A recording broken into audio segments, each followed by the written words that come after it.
Olá, seja muito bem-vindo a mais essa aula. Quem está falando aqui é o Márcio. E nessa aula vamos dar continuidade aqui no nosso curso de C Sharp, né? Na aula passada a gente fez a modificação do nosso sistema de controle de média, né? Já utilizando as estruturas de controle de fluxo. E nessa aula de hoje nós vamos passar a estudar as estruturas de repetição, tá? Bom, o que vem a ser uma estrutura de repetição? Uma estrutura de repetição a gente utiliza para executar um bloco de código várias vezes, né? Uma determinada número de vezes que a gente define isso na própria estrutura, tá? Então a gente tem as estruturas de repetição que a gente sabe quando vai terminar, que a gente coloca o final, né? O número de vezes que essa estrutura vai ser repetida, e a gente também tem as estruturas de teste lógico, que a gente não sabe quando que vai terminar, né? Enquanto o teste lógico lá for verdadeiro, essa estrutura vai ficar funcionando, né? Enquanto o teste lógico for verdadeiro. Mas a primeira estrutura que a gente vai ver aqui, né, vai ser a estrutura que a gente vai determinar uma quantidade de vezes que essa estrutura vai ser repetida, tá? Bom, a gente utiliza esses tipos, além de eu ter falado que é para a gente repetir um bloco de código, né, várias vezes, também a gente utiliza essas estruturas para a gente varrer arrays, né? A gente vai falar sobre arrays mais para frente no curso, tá? O que seria um array, né? Só para ficar um pouco claro aqui, depois a gente explanar melhor na aula de array, a gente cria uma variável, né? E essa variável ela contém várias índices, né? Que a gente pode armazenar o valor. Na variável que a gente aprendeu a criar, né, a gente só pode armazenar um valor. Quando a gente cria um array, a gente pode armazenar mais de um valor no mesmo nome da variável, né? A gente só muda o índice. A gente vai ver isso mais para frente, tá? Então essas estruturas também são utilizadas para a gente varrer mais facilmente esses tipos de array, né, que a gente pode criar. A gente vai lá e varre todos os índices pegando esses valores deles, tá? A gente percorre ele através dessas estruturas, tá? Vamos entender aqui a primeira estrutura, que vai ser a estrutura for, tá? Como que funciona aqui a estrutura for. Bom, eu vou pôr a palavra-chave aqui for, lembrando, né, que a gente tem a opção de apertar duas vezes o tab, que ele vai preencher aí, né, a estrutura, né, a sintaxe da estrutura. Então vamos fazer isso, né, duas vezes. Essa aqui é a nossa estrutura básica aqui do for, tá? Então eu tenho uma variável aqui de controle, né, que ela está iniciando a zero. Aqui o meu teste, né, do controle, até quando que vai esse meu loop, né, até quando vai. E aqui o incremento, né? Então quer dizer que nesse tipo de estrutura, a gente determina realmente a quantidade de vezes que o bloco de código que vai ficar aqui dentro da minha estrutura vai ser executado. Então ele vai começar do zero, aí eu vou falar assim que o meu i seja menor que 10. Tá? Aí o i++ que a gente viu, né, que ele vai fazer um incremento na minha variável i, e ele para ver se ele vai continuar ou não a executar aqui a minha instrução, né, o meu for, tá?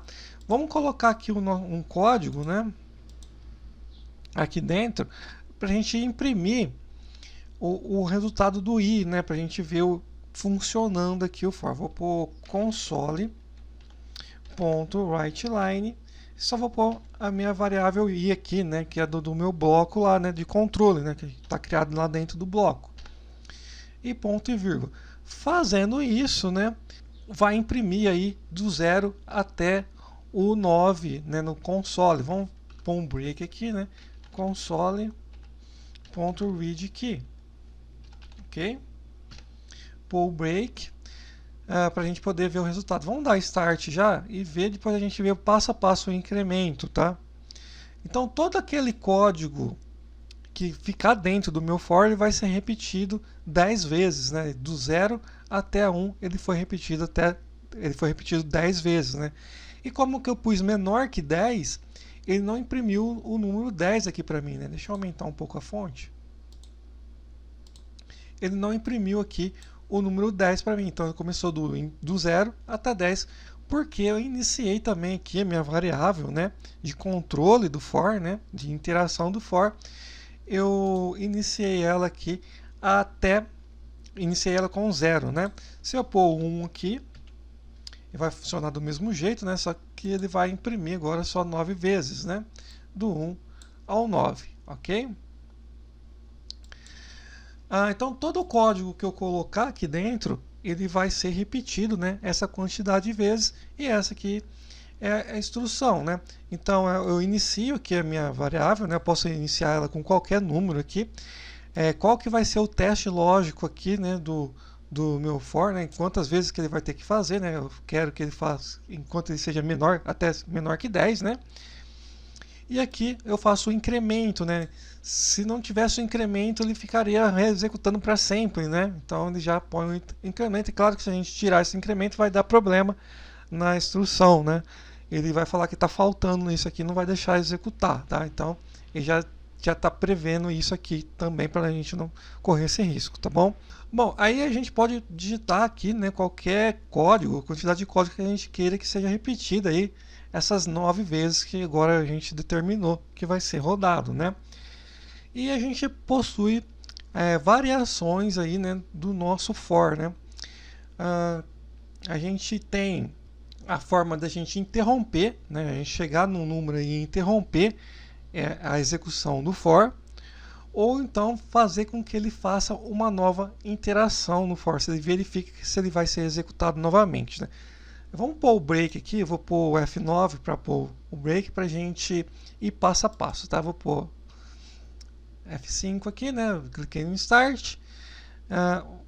A minha variável I aqui está 0, né? Então eu vou pôr F10, ele vai fazer o teste aqui, né, se I é menor que 10, ele entrou. Executou a primeira vez, ele vai voltar lá, né, e somar mais 1, né? O mais ele incrementa mais 1 na minha variável. Aí ele ficou 2, porque eu iniciei ela com 1, ele fez o teste lógico de novo, né? Verificou se a minha I é menor que 10, entrou de novo, imprimiu, e vai lá, ele faz um incremento novamente e faz a verificação, tá? Até ele chegar lá no número 9. Vamos apertar F5. Aí ele chegou aqui no número 9, tá? Então ele executou 9 vezes lá o nosso bloco de código. Agora a gente tem duas palavras-chave, né, que a gente pode manipular a execução desse for, né? A gente pode tanto interromper ele direto ou fazer com que ele faça um novo teste lá, né? Um novo incremento e faça um novo teste se vai continuar ou não a execução, tá? Então vamos abrir aqui em cima um if para a gente fazer com que ele faça uma nova interação, né?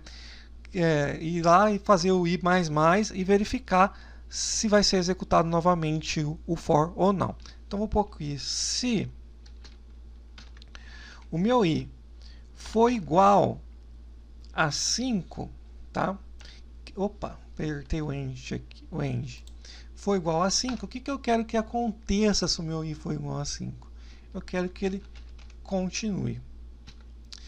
Essa palavra-chave continue, ele vai fazer com que retorne aqui em cima, né, no i++ e faça a verificação. Ele não vai executar aqui o console whiteline, tá? Ele não vai imprimir o número 5 na tela, ele vai pular o número 5 e vai para o 6. Então vamos apertar o F5 com o break para a gente ver o passo a passo, tá?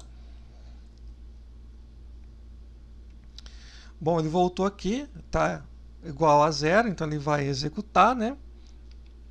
Igualou a 1 agora, né? Entrou, viu que não é igual a 5, passou, somou mais 1, aqui está 2, ele vai passar, somou mais 1, está 3 agora aqui o meu i,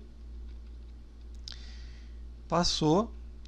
Uma coisa, se a gente quer verificar as mudanças de valor, a gente pode fazer o seguinte, a gente tem aqui a aba, né, watch, a gente consegue pegar aqui a variável i, arrastar aqui para o watch, a gente vê a mudança automática de valor e o valor que está lá dentro, né?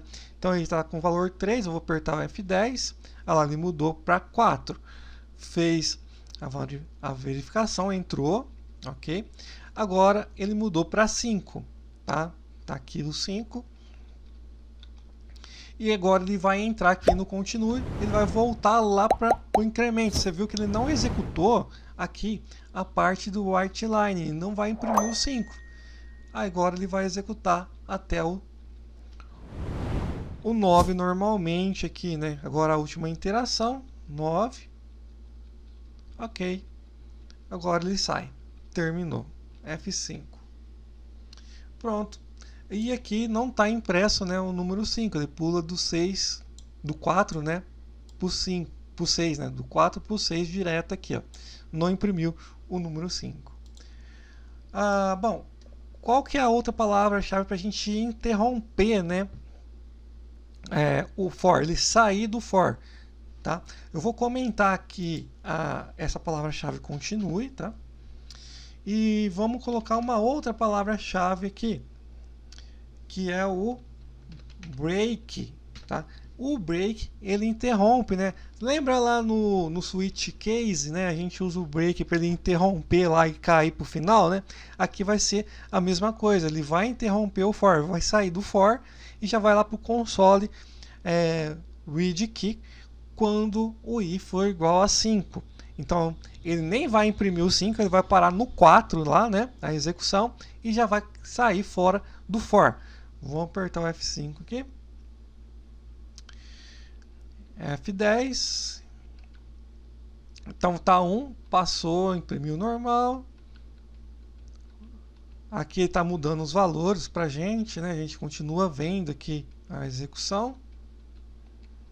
E isso agora ele vai para o 5. Break, caiu lá no console read key. Você viu que ele terminou, nem pulou também a linha lá do white line, né? Ele interrompe, sai automaticamente aí do for.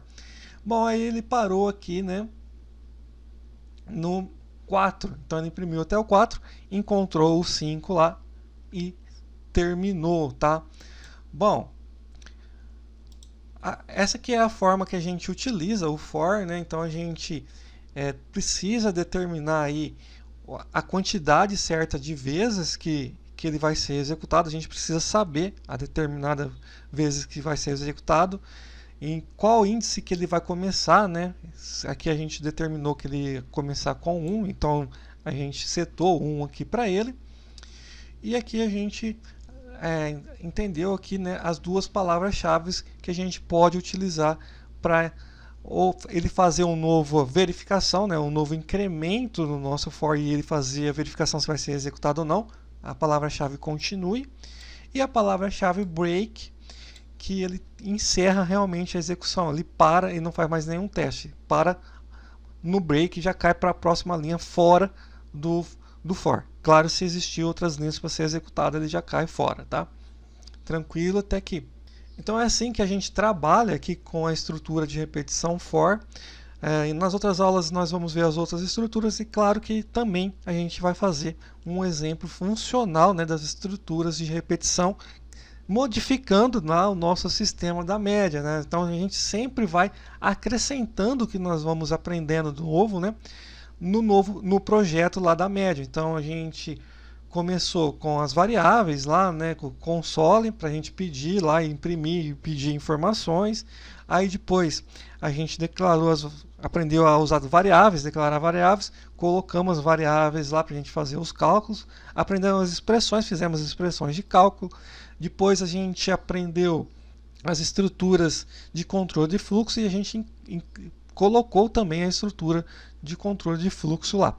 Lembrando, né, que dentro das estruturas de fluxo a gente pode abrir também a de repetição. Tá? E aqui dentro de repetição a gente abriu também a de controle de fluxo, né? A gente abriu aqui o if. A gente poderia muito bem aqui também abrir o switch case, sem problema. Então elas suportam uma dentro da outra, desde que a regra lá da sintaxe esteja correta, ele vai permitir, tá? E vai permitir quantos a gente quiser, tá bom? Bom, então essa aula fica por aqui, a gente se vê na próxima aula.